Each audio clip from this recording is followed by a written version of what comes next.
তুমি কি একজন আলাদা মানুষ হতে চাও, যেখানে সকলেই তোমাকে গুরুত্ব দেবে? তাহলে এই ভিডিওটা তোমার জন্য। আমরা অনেকেই ভাবি আলাদা মানুষ হতে গেলে বড় কিছু করতে হয়। আসলে তা না।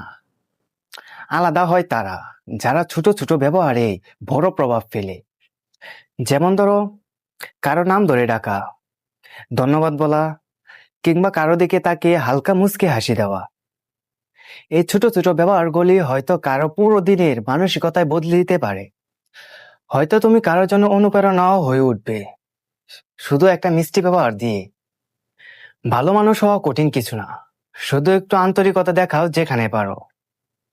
কারণ ভদ্রতা কোনো স্টাইল না, এটা একটি নীরব সম্মান। তুমি আজ এমন একটা ব্যবহার করো যেটা মনে রাখবে কেউ। শুরু করো ছোট থেকে।